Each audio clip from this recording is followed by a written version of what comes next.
juga harus tetap semangat ya, harus tetap semangat. Nah, hari ini di jam BK saya akan menyampaikan tentang 7 jurus BK. Yang akan kita bahas adalah jurus kelima ya. Jurus kelima adalah menari koneksi. Nah, 7 jurus BK Yoga sendiri yang pertama ada menari potensi. Menari potensi. Apakah kalian sudah pernah mengenali potensi diri kalian?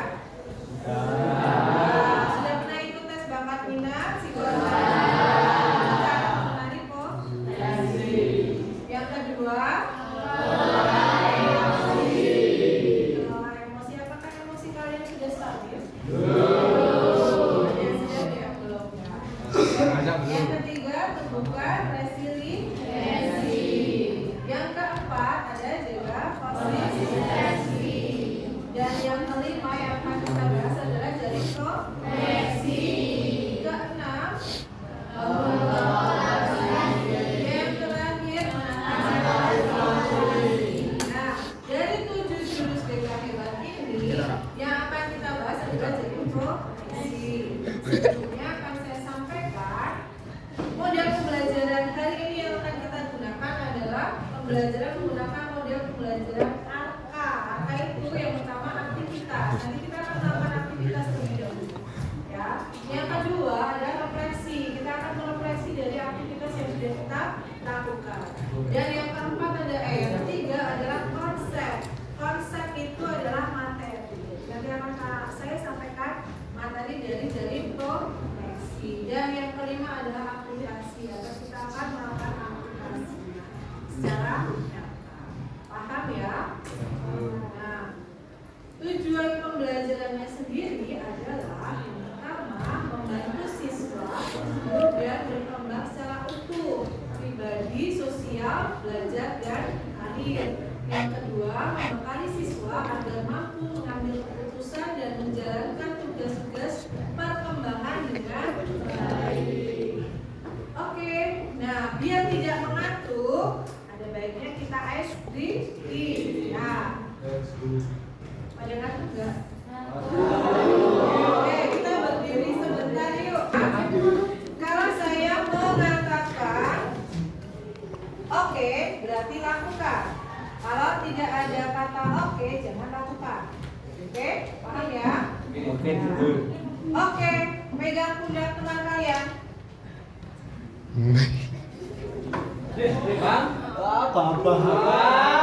Oke, turunkan. Pegang pundak kalian sendiri. Bunyinya apa tadi? Oke. Ya, apa dengan oke? Oke, pegang pipi kalian. Kenapa kamu ragu-ragu? Oke, turunkan. Oke, angkat tangan kalian. Turunkan. Oke, tepuk tangan buat kalian semuanya. Silakan duduk kembali. Nah, masih ada yang belum konsentrasi. Nah, biar lebih konsentrasi kita bernyanyi. Berdiri dan kuat.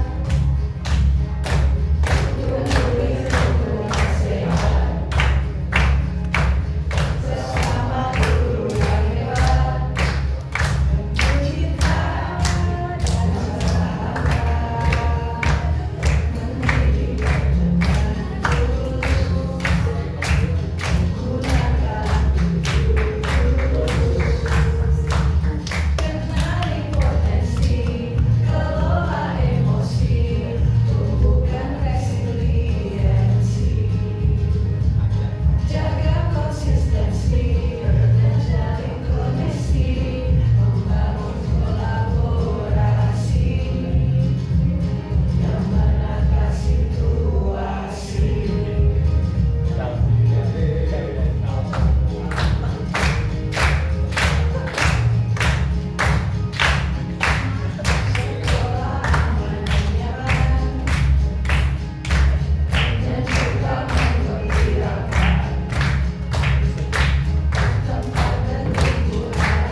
Jadi nanti dilipat seperti ini.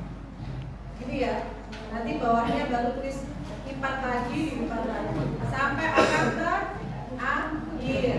Nah, untuk yang sebelah kanan saya akan saya berikan juga sama, tetapi membuat satu garis tanpa terputus. Satu orang membuat satu garis, mau garis lurus boleh satu atau garis lurus. Semuanya tidak boleh ada komunikasi. Paham? Oke. Jadi silakan garisnya boleh menyambung kalau yang membuat garis. Tapi satu orang satu garis. Ada yang kelihatan? Satu kata. Ya, nanti belakang dari samping sampai orang lain. Tetapi nanti dilipat. Itu ya. Kata. Yang sebelah kiri saya kata, yang sebelah kanan saya garis. Oke, kalau begitu silakan bisa dimulai dari orang pertama. Silakan. Sudah, silakan pada kedua dari orang yang terakhir tadi. Kertasnya kan di bawah kan. Nah, silakan komunikasikan membuat satu orang satu garis tapi dengan komunikasi. Dikomunikasikan mau gambar apa, kamu gambar yang apa. Yang sebelah kiri silakan komunikasikan mau menulis kata apa. Nah, itu dibaliknya ya. Jangan menyambung yang tadi. Ya, dibaliknya. Itu dibuka. Boleh dibuka. Nah, silakan komunikasikan dengan teman-temannya mau jadi kata apa dibaliknya. Ya, sebaliknya. Gak usah sebaliknya, kalian itu udah keep, sudah anggap. Nah, yang sebelah yang tadi dilakukan tidak usah dilihat. Sekarang kalian komunikasikan menulis kata apa menjadi satu sebuah kalimat. Nah, nyambung, itu nyambung ya. Yang tadi nggak usah dilihat. Ya, silakan. Komunikasikan mau menulis apa kalimatnya. Yang sebelah kiri, sebelah saya mau gambar apa. Ya, kalau sudah, silakan saya minta tolong dibacakan dari sebelah kiri saya kalimat yang tadi tanpa ada komunikasi. Tadi kertasnya di mana? Ini. Oke, dari sebelah kiri saya dulu. Yang tanpa ada komunikasi. Yang sebelah kiri. Ya. Dibaca yang tadi tidak ada komunikasi. Yang tanpa komunikasi. Dibaca. Komunikasi. Ya. Saya Yanto Ipung. Saya Yanto Ipung ikan tri tidur pergi ayam hijau. Jadi kan sebuah kalimat. Ya. Yang sebelah kanan menggambar apa kalian pada saat tidak ada komunikasi? Gambar apa ini? Satu kata kereta. Ya, yang sebelah kanannya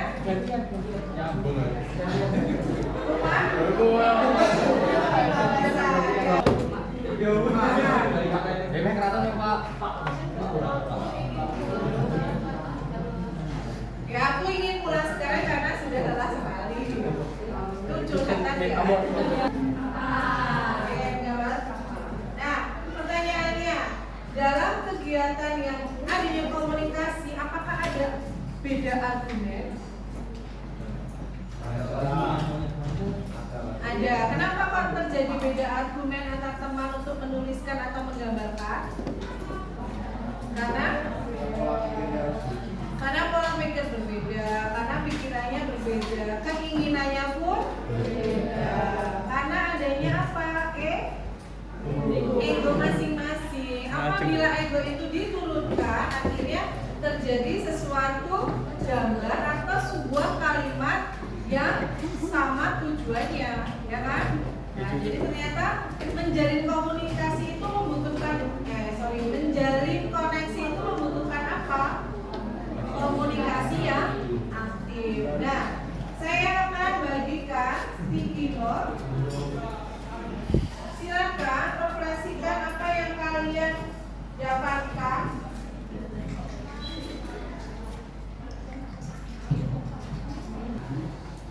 Bagaimana perasaan Anda ketika melakukan percobaan pertama? Rasanya apa yang Anda atau kalian rasakan pada saat melakukan kegiatan, aktivitas tanpa adanya komunikasi? Apa? Bagaimana perasaan kalian melakukan percobaan yang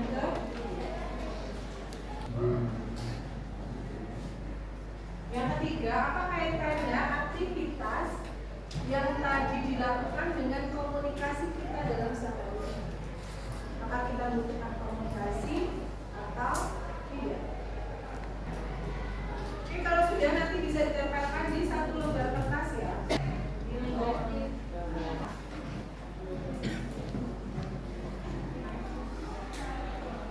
Kita akan membahas tentang apa itu jalin koneksi.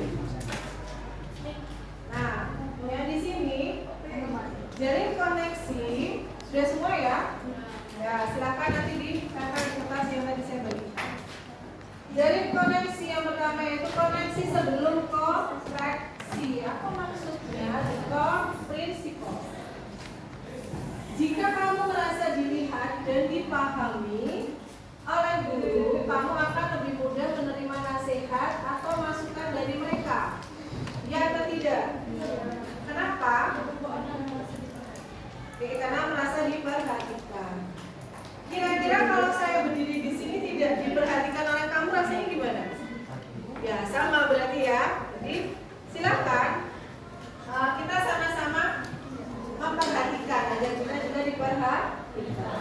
Yang kedua, jika kamu membangun koneksi yang baik, kamu akan merasa lebih aman dan nyaman di sekolah.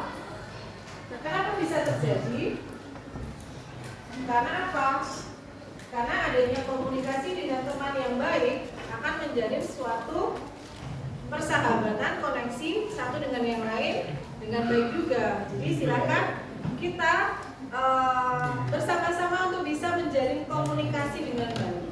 Egonya dikurangi. Seperti tadi pada saat kalian melakukan aktivitas menulis kata-kata, ada yang pengennya nulis kata A atau kata yang lain, atau pengen menggambar rumah, yang satu pengen menggambar kapal. Nah, kalau egonya tidak bisa diturunkan satu dengan yang lainnya, akhirnya tidak menjadi satu tujuan yang sama. Nah, yang ketiga, koneksi yang kuat membuatmu lebih berani, jujur, dan mencari bantuan saat kesulitan. Itu prinsip dari koneksi sebelum koneksi. Nah, sedang pendengar dari komunikasi itu ada rumusnya. Nah, rumusnya dengan mendengar secara aktif, kan? Apa itu rumus mendengar aktif? Yang D, dedikasikan tubuh dan jiwa kita. Apa maksudnya? Kita harus hadir seutuhnya pada saat ada teman kalian cerita. Pernah nggak teman kalian curhat dengan kalian? Ya, pasti pernah ya. Apa yang kalian lakukan pada saat teman kalian curhat? Ya, mendengarkan secara utuh, ya kan? Dedikasikan tubuh dan jiwamu, fokus pada temanmu. Jangan pada saat temanmu cerita, kamu sendiri juga banyak beban, akhirnya kalian tidak mendengarkan. Pasti perasaannya akan tidak enak. Nah, yang kedua, E-nya apa? Ekspresinya diperhatikan. Pada saat kalian komunikasi dengan teman, pastinya akan ada ekspresi wajah kelihatan. Kalau ngomong sama teman berhadapan atau bersampingan? Ya, berhadapan. Lihat ekspresi dari teman kalian. Nah, dari ekspresi teman kalian kan kalian sudah paham. Oh, ini teman aku mau nggak ya mendengarkan ceritaku? Mau nggak ya dia tahu isi hatiku, saya pengen curhat. Maka dari itu, bagaimana cara kita belajar walaupun kita banyak masalah, tetapi ada teman yang mau curhat. Rasanya bagaimana? Mau diiyakan atau tidak?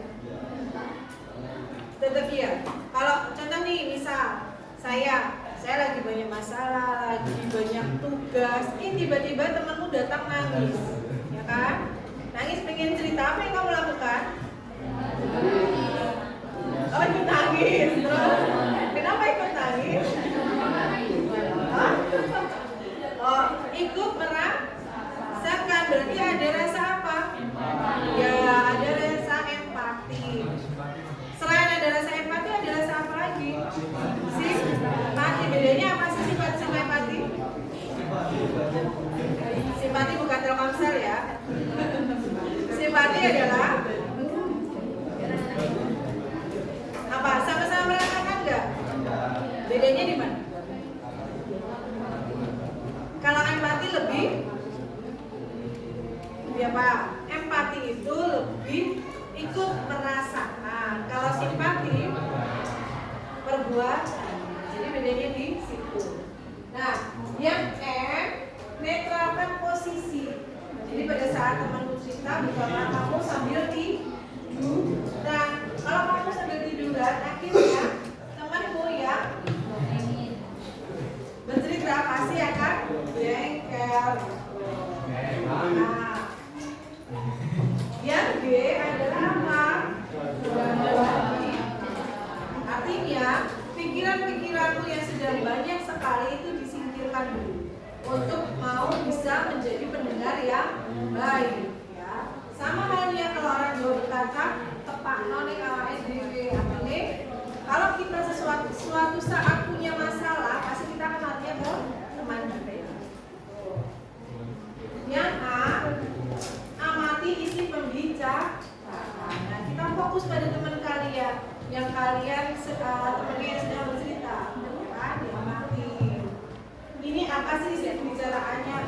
Dan nanti kita akan kembalikan lagi ke temannya. Pasti temannya akan merasa senang karena kita merasa diperhatikan. Yang R apa? Respon. Kalian merespon. Dan yang terakhir adalah atau jangan dipotong. Sama halnya ketika kita lagi ngomong tiba-tiba dipotong, enak nggak? Enak, pasti akan buyar pas ngomong, ya kan? Makanya pada saat komunikasi, menjalin komunikasi, lakukan rumus mendengar aktif. Ini ya, sebenarnya kita sudah melakukan setiap hari tanpa disadari, kan? Nah, konsep yang pertama ada konsep komunikasi 360 atau dengan menggunakan empati yang tadi kalian sampaikan, mengenal emosi diri dan orang. Empati itu tadi merasakan apa yang orang lain rasakan, seolah-olah kita berada di posisi kalian. Jadi kalau temanmu lagi sedih dapatkan nilai 5, ya kan? Akhirnya kita juga ikut merasakan, oh ya, sabar, jangan gagal, jangan putus asa. Ada contohnya seperti ini. Temanmu nangis karena gagal lomba. Empati berkata, sudahlah, besok coba lagi. Tapi aku mengerti kamu pasti sedih dan kecewa. Itu kalau kita mengungkapkan rasa empati, karena kita ikut merasakan. Tapi kalau kita hanya simpati, ya sudahlah, santai aja, besok udah ngomong. Beda kan? Ya, pasti akan ada bedanya katanya. Nah, makanya cara kita berkomunikasi juga harus halus. Ini bisa menjadi contoh pada saat kalian akan melakukan tes wawancara, pada saat kalian bekerja. Masuk kerja ada tes wawancara enggak? Ya, ketemunya dengan HRD. Nah, makanya kita harus berkomunikasi dengan baik. Yang kedua ada kehadiran penuh atau solar. Solar ini ada rumusnya. Nah, ini dia rumus solar yang biasanya digunakan pada saat kita melakukan pembicaraan dengan teman kita atau melakukan wawancara. Yang pertama itu berdiri duduk sejajar dan berhadapan atau seperti open postur atau postur tubuh terbuka dan jelas. Bukan terbuka gini ya, jangan terbuka gitu, tapi secara yang positif yang baik.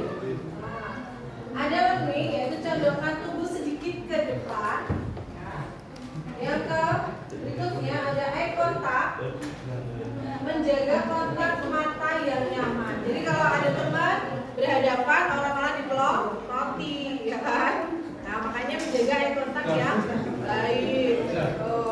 Terus yang terakhir ada relax atau sikap relax dan tenang. Jadi kalau pada saat teman cerita ya kalian anggap saja kalian tidak punya masalah, tidak punya beban hidup, merasa tenang.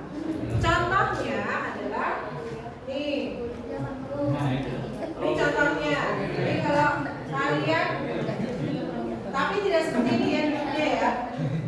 Duduknya ya sobat.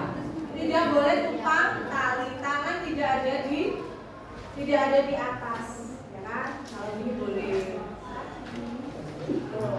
Ini contoh sholat. Jadi temannya tubuhnya agak condong, matanya menatap temannya atau si konselingnya. Duduknya juga terbuka, tuh artinya dia siap untuk menerima komunikasi dengan orang yang dihadapinya. Open posture itu dipaham ya. Itu untuk teknik sholat. Nah, konsep ketiga adalah refleksi. Setelah teman atau guru selesai berbicara, kalian bisa mengulangi apa yang kalian dengar. Contohnya, aku sudah latihan menulis setiap hari, tapi saat audisi aku malah jatuh dan gagal. Refleksinya, oh jadi kamu merasa sangat kecewa ya, karena semua usaha kerasmu akan gagal. Jadi kita refleksikan kembali ke temanmu.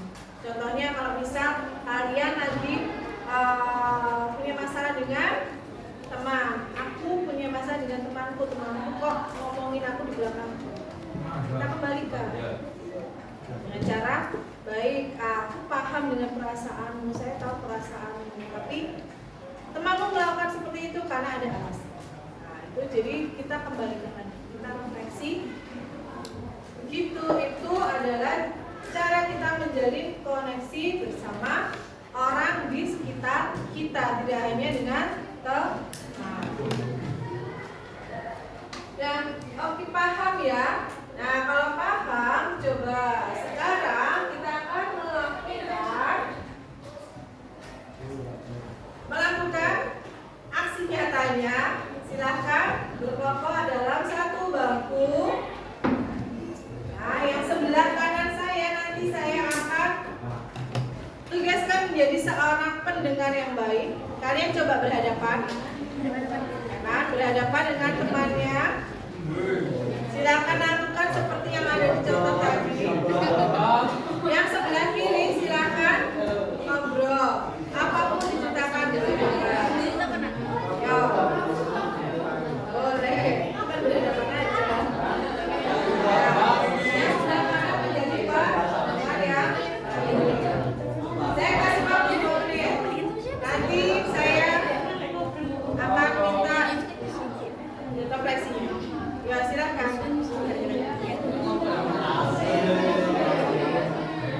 Oke. Halo. Sudah selesai ceritanya. Nah sekarang saya mau bertanya. Kira-kira pada saat kalian jadi pendengar apa yang kalian rasakan? Kenapa? Ikut merasakan. Terus apa lagi? Berempati, memberi semangat. Apakah dari cerita teman kalian sudah bisa membantu menyelesaikan? Belum. Kenapa belum? Kenapa belum? Oh enggak. Sebenarnya, lo dengarkan dulu. Sebenarnya pada saat teman kalian cerita itu tidak harus kalian memberikan saran. Kita menggali dari teman kalian agar teman kalian sendiri yang mencari solusi. Sama kalian. Sekarang saya tanya, tadi yang bercerita enak nggak? Hah? Enak nggak yang cerita? Enggak. Yang cerita loh. Yang cerita kan enak, tinggal ceritakan aja, mengalir kan, tanpa ada kita berpikir macam-macam. Nah, Bagaimana caranya kita menggali teman kalian biar bisa mencari solusinya? Caranya, nah saya tanya, tahu masalahnya apa? Punya masalah apa? Kurang bisa mengontrol emosi, ya kan? Apa yang kamu lakukan? Contohnya nggak bisa mengontrol emosi yang seperti apa?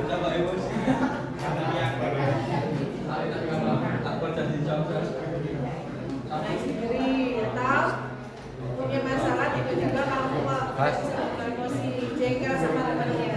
Kira-kira yang kamu lakukan apa? Lebih sabar. Selain itu aplikasi Kita loh, kita angel tak, suka apa? Angel tak sih kita. Olahraga atau apa bernyanyi dan sebagainya.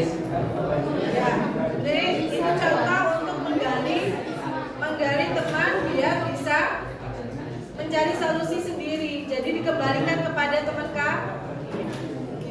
Nah silakan kalau sudah kalian lakukan tadi mendengar dan bercerita bergantian,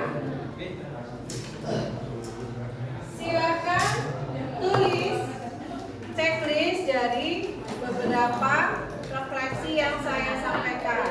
Ya. Pertama,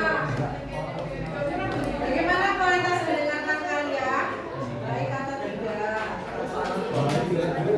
Jadi saling menilai ini ya. Empatinya bagaimana? Baik atau sangat baik atau kurang baik? Silakan.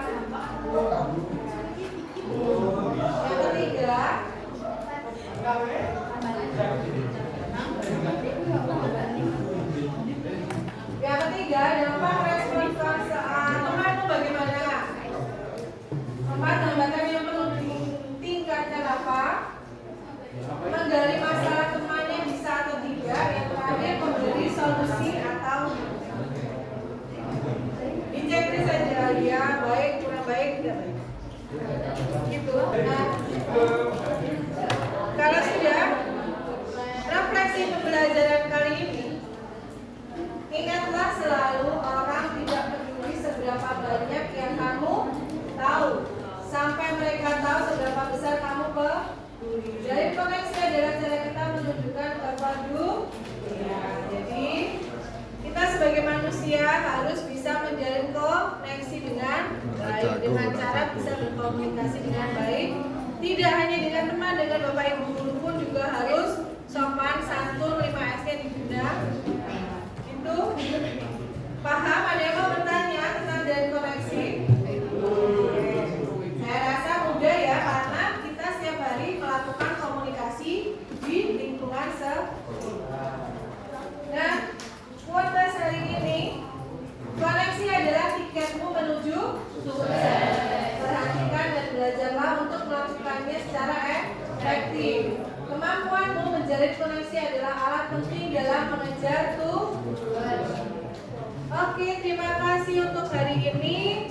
Jalin koneksi, harapan ibu untuk kalian bisa menjalin koneksi dengan semua kalangan, karena kalian juga sebentar lagi akan lulus SMA, bertemu dengan teman-teman di luar, teman-teman baru, ada yang mau kerja, ada yang mau kuliah. Silakan jalin koneksi dengan sebaik mungkin. Mungkin sekian dari saya. Kalau tidak ada pertanyaan, harapan saya hari esok harus lebih baik daripada hari ini. Sekian dari saya.